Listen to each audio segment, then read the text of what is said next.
Ni wakati wako mwanamichezo kufurahia Data Sports, ni wakati wako mwanamichezo kupata taarifa nzuri za michezo na burudani, ni wakati wako pia wa kuungana nasi, ni wakati wako pia wa kuungana naye vizuri kweli kweli.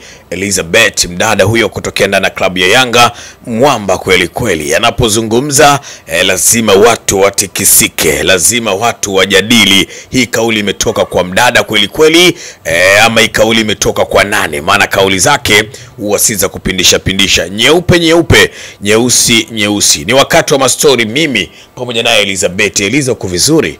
Niko poa. Afya yako iko njema Ndio maana niko hapa. Ala, hongera sana. Asante. Na uzi wako hatuchezi. Ngo. Tutacheza tu.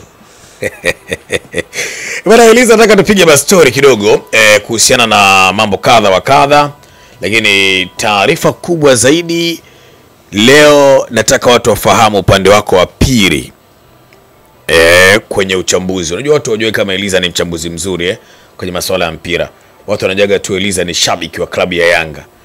Faisal Salum Faitoto ni miongoni mwa wachezaji ambao wanatajwa sana kujiunga na klabu ya Yanga. Hapo tunazungumza kama mwanachama wa klabu hiyo, lakini pia unazungumza kama mchambuzi wa masuala ya mpira wa miguu. Faisal Salum ni mchezaji wa aina gani kwako, kabla hujatazama dili lake na klabu yenu ya Yanga? Nadhani nilishawahi kuongea kwamba Faisal Salum style yake ya uchezaji, kiwango chake na nini anachokuofa uwanjani kwa wakati gani na katika mazingira gani. Ndio. Na narudia kusema Faisal ni mchezaji ambaye ana uwezo wa kucheza timu yoyote ile barani Afrika. Sawa. Labda kuwe na figisu kama ilivyo hasa kwenye ukanda wa kaskazini. Okay. Faisal Salum anasajiliwa Young Africans. Aliwakuta kuna wachezaji ambao walikuwepo kwenye hicho kikosi kina Papika Bamba Shishimbi. Ndio. Ambao walikuwa wanacheza kwenye ile eneo kipindi hicho. Fei hajasogea kucheza namba 10. Fei anasajiliwa na Young Africans, alikuja kama namba 6. Amekuja walimu mbalimbali ambao wamekuwa wakimbadilisha mazingira ya kucheza, maeneo ya kucheza. Wanaona nikimweka hapa ataniofa kitu kizuri zaidi. Ndio. Alikuja Faisal chini ya kocha Mwinyi Zahera. Okay. Mwaka 2018. Akaja eneo kubwa alikuwa anacheza namba 6 kiungo mkabaji. Sawa. Eneo ambalo tayari lilikuwa na watu wengi. Akawa ana struggle kupambania namba dhidi ya wale watu kina Papika Bamba Shishimbi kwenye ile eneo wamepita. Kina Mkokoto Nombe kwenye ile eneo wamepita. Na baadhi yao wengi. Kwa hiyo baada ya Mwinyi Zahera akawa anamwamini mara moja, akaja kocha yule nakumbuka aliyewaita Young Africans Manyani. Lock Amen. Alisimamia mechi chache sana. Naye bado Fei akawa hajapata namba ya moja kwa moja. Ndio. Baadaye akaja Cedric Kaze. Alivyokuja Cedric Kaze akamwamini Faisal kwenye ile eneo namba 6. Lakini kwenye eneo la namba 6 Faisal ikaonekana anafanya rafu sana. Na ili uwe namba 6 ni lazima ukate umeme kweli kweli. Okay. Cedric Kaze na taaluma yake akaona huyu mtu nikimsogeza kwenye eneo la namba 8 kuna kitu ataniofa zaidi. Akamsogeza mpaka kwenye eneo la namba 8. Faisal akawa anacheza namba 8. Amecheza namba 8. Akaja mwalimu mwingine ambaye ni Mohamed Nabi Nasruddin. Akamsogeza eneo la namba 10 kutokana na jicho lake naye la ukocha. Ndio. Kwamba huyu mtu kwenye eneo la namba 8 yuko hivi. Vipi nikimsogeza kwenye eneo la juu anaweza kunisaidia zaidi. Atanipa kitu kizuri zaidi. Sawa. Wakati huo Young Africans ilikuwa ina struggle kwenye eneo la namba 10. Okay. Kwa sababu wengi pale walikuwa wanatumika kina Yakuba Soni, wanaingia na kutoka, anatokea pembeni anaingia kati. Ndio. Ambao walikuwa wanacheza kwenye hilo eneo. Kwenye eneo la namba 10 pia alikuwepo kina Papika Bamba Shishimbi. Walikuwa wanasogea kwenye hilo eneo. Lakini walivyokuja kurekebisha kikosi Faisal akaendelea kusalia kwa sababu wachezaji wengi kina Kaseke walitoka. Faisal akaendelea kusalia. Kwa nini alisalia? Kutokana na umri aliyokuwa nao na bado alikuwa hajaonesha kitu, yani ni kama alikuwa hajapata nafasi ya kutosha kwenye kikosi cha Young Africans kuonesha kile alichonacho. So alivyosogea kwenye eneo la namba 10 akawa ni bora zaidi, kwa sababu Faisal tunajua ni mzuri miguuni. So miguu yote kulia na kushoto, ana uwezo wa kushuti, ana uwezo wa kuassist, ana uwezo wa kudribble, ana uwezo wa kukusanya wachezaji wawili mpaka 5 na akafika akatoa pasi au akafunga. Kwa hiyo alivyosogea kwenye hilo eneo akawa ni mtu hatari zaidi. Faisal akaimbwa Afrika, mimi naweza nikasema, kwa sababu awali alikuwa anaimbwa ndani tu, akawa anaimbwa kwenye klabu ya Young Africans tu. Kwa hiyo watu wengi wanaona mchezaji mzuri ukimpa dakika chache tu anakuonesha hata kama kitu kizuri, hata kitoa kwa 100%, lakini tayari wewe kama kocha utakuwa ushajua huyu mtu ana kitu gani na wapi ni muweke na nimchezeshe wakati gani ili aweze kuniofa zaidi. Kwa hiyo Faisal Salum Sofa ni mchezaji ambaye Tanzania kwanza tunatakiwa kujivunia tunaye, na tunatakiwa kumlinda na kulinda kiwango chake. Tunalindaje kiwango chake? Ni kumpa game time kila wakati ili aweze kucheza 100% kubwa, na yeye pia anatakiwa kujilinda kuepukana na injury ambazo zimekuwa sio nzuri pale mchezaji anapokuwa anaipata anakaa nje kwa muda mrefu alafu akirudi mpaka aanze kujitafuta. So Faisal Salum ni mchezaji ambaye klabu yoyote ile ikimpata inajivunia, haijalishi utakuwa na viungo wa staili gani kwenye timu yako, lakini nafasi ya Faisal Salum ipo sababu anazunguka uwanja mzima. Staili ya Faisal Salum na staili ya Kratos Chota Chama ni staili mbili tofauti.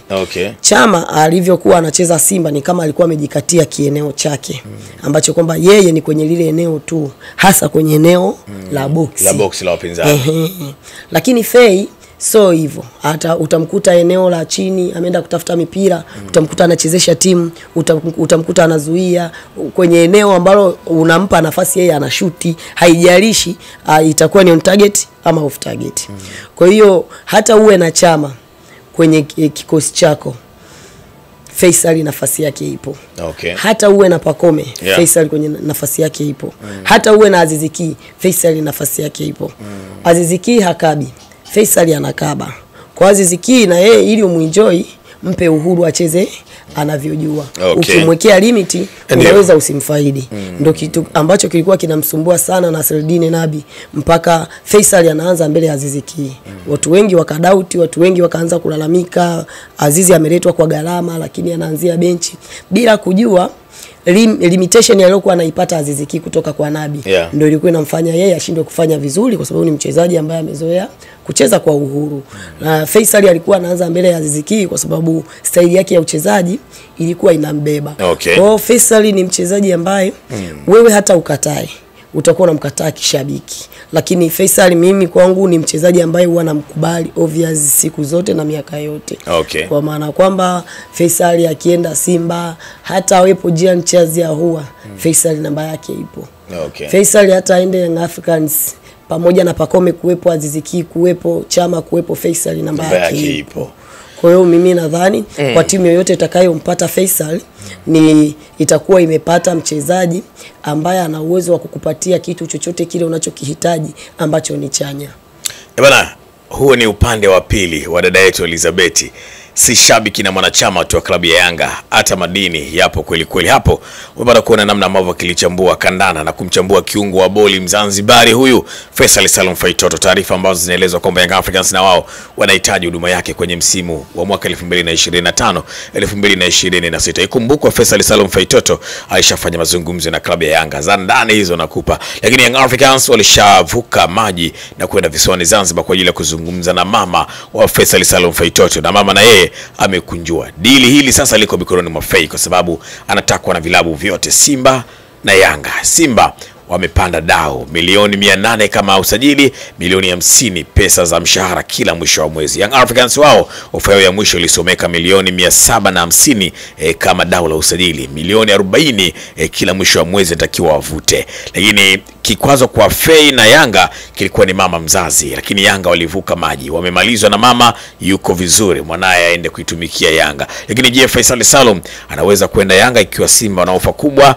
Ni masuala ya kujiuliza na kusubiri mwisho wa siku shughuli hii itakuwaje. Eliza, tunavua sasa, tunavua iko cheo chako sasa cha uchambuzi, tunakurejesha pale kama mwanachama sasa wa klabu ya Yanga.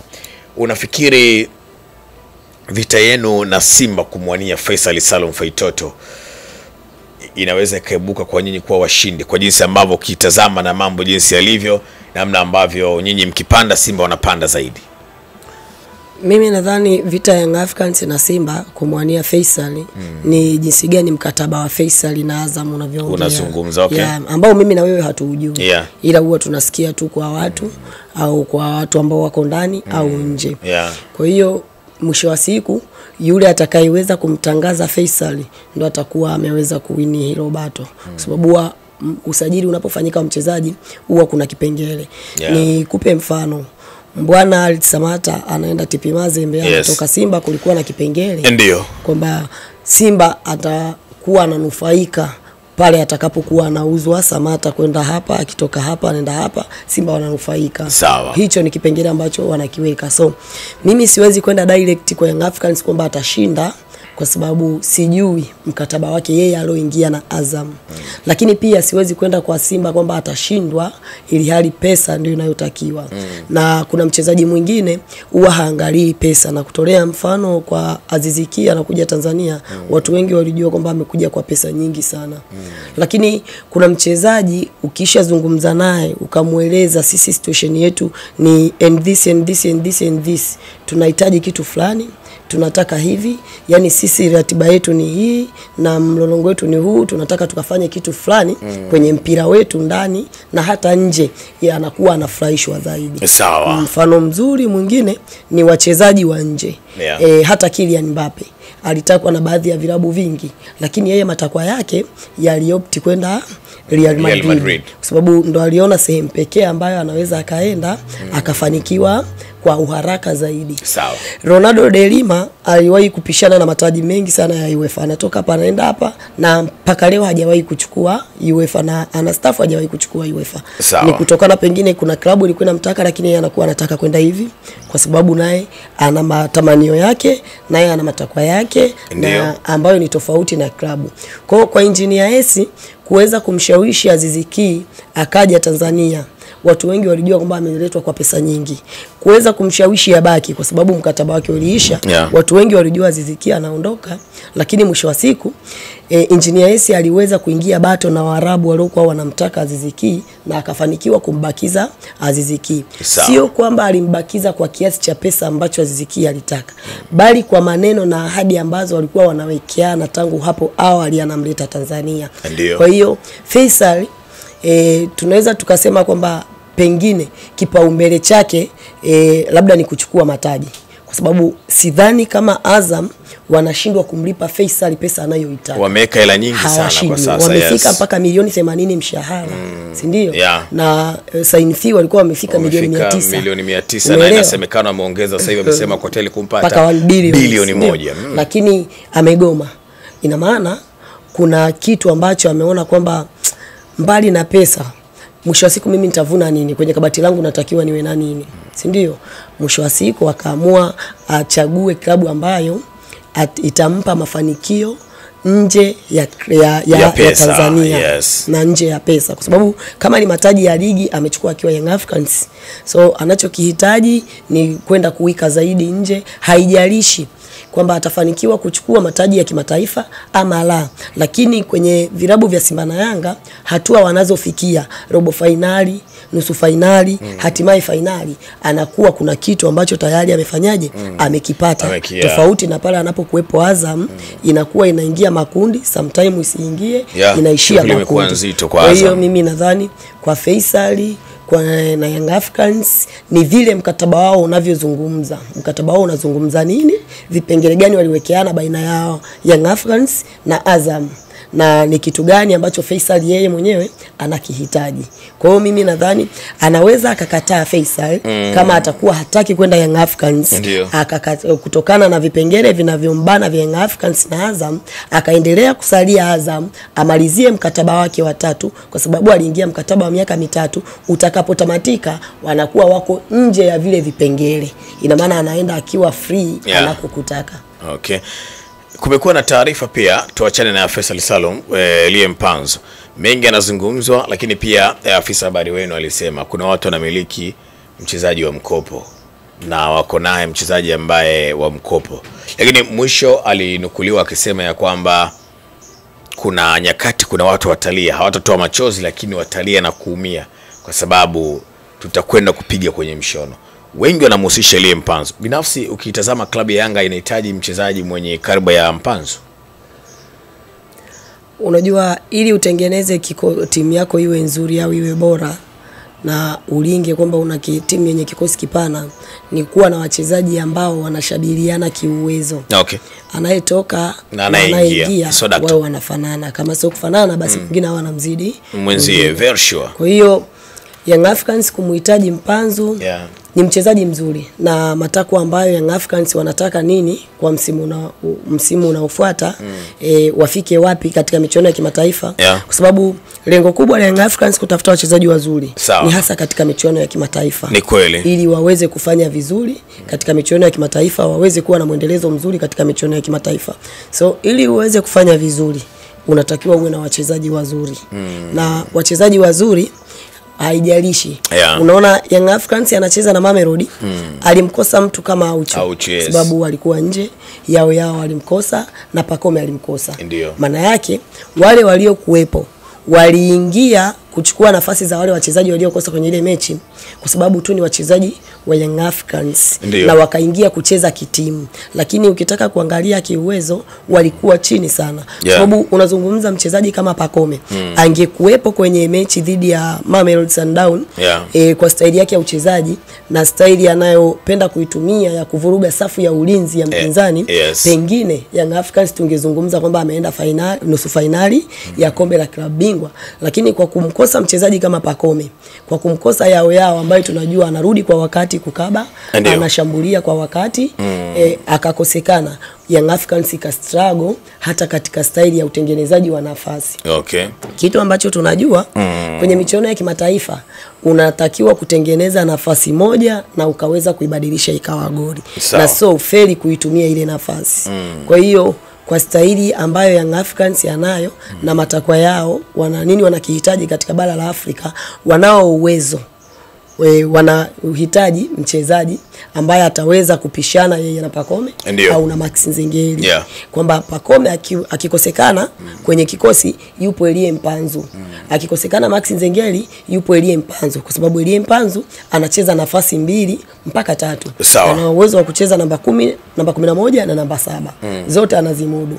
Kwa hiyo kama watampata itakuwa ni nzuri zaidi. Lakini swali ni je, akishampata na wale wanaocheza kwenye ile eneo wote ni wachezaji wa kimataifa, utawezaje kumaintain kiwango chao ili waendelee kuwa bora katika hilo eneo, ili mwingine asije akakuletea mkanganyiko akaanza kuomba kuondoka.